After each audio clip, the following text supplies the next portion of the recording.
کسی نے نا دعا مانگی کہ اللہ مجھے کرامن کاتبین دکھاؤ، وہ فرشتے جو عمل لکھتے ہیں. تو ایک دن خواب میں اس نے دیکھا کہ دو بزرگ ہیں، سفید کپڑے، سفید داڑھی، رجسٹروں کا ڈھیر، ہاتھ میں کاغذ قلم. تو آواز آئی یہ ہیں کرامن کاتبین. وہ تو بڑا خوش ہوا، بھاگا بھاگا گیا، کہتا السلام علیکم. انہوں نے قلم اٹھائی، لکھ لیا السلام علیکم. انہوں نے کہا یہ بھی لکھ لیا. انہوں نے پھر قلم اٹھائی، یہ بھی لکھ لیا. انہوں نے کہا کچھ بھی نہیں چھوڑتے ہو. ہمیں قلم اٹھائی، کچھ بھی نہیں چھوڑتے ہو. ہاں فرشتے ہیں.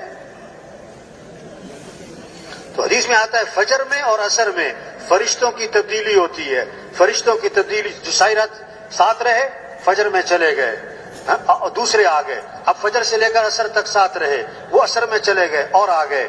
تو کیسی عجیب بات ہے. حدیث میں آتا ہے جب فرشتے واپس جاتے ہیں نا صبح کو، فجر میں جو عصر میں آئے تھے، تو اللہ فرماتے ہیں، اللہ فرشتوں سے دریافت فرماتے ہیں جب تم گئے تھے تو میرا بندہ کیا کر رہا تھا، اب تم واپس آئے ہو تو میرا بندہ کیا کر رہا تھا.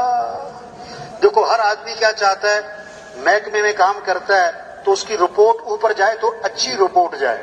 کیا چاہتا ہے؟ رپورٹ کیا جائے، اچھی رپورٹ جائے گی تو میری ترقی ہوگی. اگر رپورٹ غلط چلی گئی تو بھائی مجھے تو چھٹی کرا دیں گے. تو ہر آدمی کی رپورٹ بنتی ہے بھائی ہر روز، اور ہر روز اس کی رپورٹ اوپر جاتی ہے.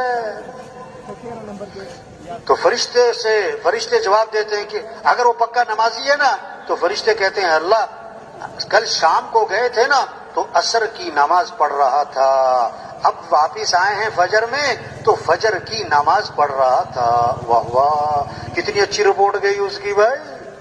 اور اگر خدا نخواستہ بے نمازی ہے نا تو فرشتے کیا کہیں گے، کل شام کو گئے تھے تو بازار میں تھا یا دکان میں تھا یا کھیل کے میدان میں تھا، اور ابھی واپس آئے تو پڑا سو رہا تھا. تو رپورٹ کون سی گئی؟ بولو بھائی، رپورٹ اچھی گئی کہ خراب گئی؟ جب کسی کی خراب رپورٹ اوپر جائے گی تو حالات کیسے آئیں گے؟ پھر حالات کیسے آئیں گے؟ اچھے آئیں گے کہ خراب آئیں گے اس کے لیے؟ یہ محنت ہے تبلیغ میں. بھائی نماز پڑھو بھائی، دین سیکھو بھائی. ہم